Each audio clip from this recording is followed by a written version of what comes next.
We're now moving on to strategies for the summary completion question.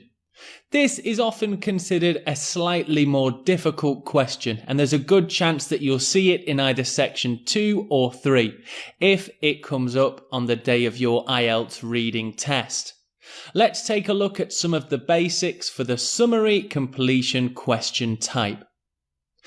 In my opinion, again, there's probably an equal 50-50 chance that you will see this question type on the day of your IELTS reading test. In this question, you will need to again fill out gaps in a passage of a text. This piece of text or the passage will be a short summary of something. There are two kinds of summary completion questions. One of them gives you options in a box for the possible answers in the missing gaps. The other does not give you any answer box, and you need to take the answers from the text. Here is an example of the first type of summary completion without the box.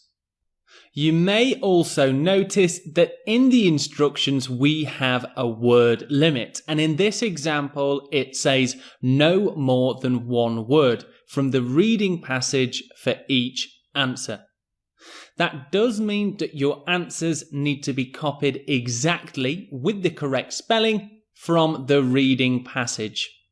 Let's take a look at the next type of summary completion question. The first thing that you should see is that towards the bottom of the question, we have our suggested answer box. Above that, we have the instructions and our passage that we need to fill out.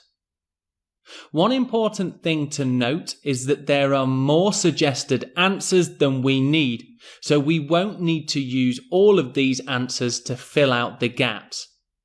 Let's take a look at some strategies for answering these questions. So, beginning with the first type of summary completion question without the answer box, here is my suggested strategy. Read the instructions carefully. What kind of summary completion question is it?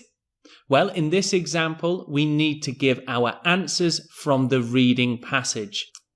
We don't have a suggested answer box. Start with the passage. Skim quickly over the text to give an overall understanding of the summary. Highlight key words in the passage. Then move back to the passage and skim and scan for synonyms of your key words. Let's take a look at the other type of summary completion question. Again, read the instructions and work out what type of summary completion question it is. Skim over the entire passage to get a quick understanding of the topic. I suggest not reading too carefully as you're going to run out of time. When skimming, try and predict what the missing words may be, and I'll give you an example for question 1. Young people everywhere are having to overcome new as they look for work. Now, straight away, I'm thinking problems or difficulties. So I will return to the answer box and look for similar words or synonyms that could fit that question. Try and make predictions about what language could be used, and then match the similar answer from the answer box. That brings us to the end of the lesson on summary completion strategies. If you've got any questions, remember the Q&A feature of the course, and I'll see you in the next lesson.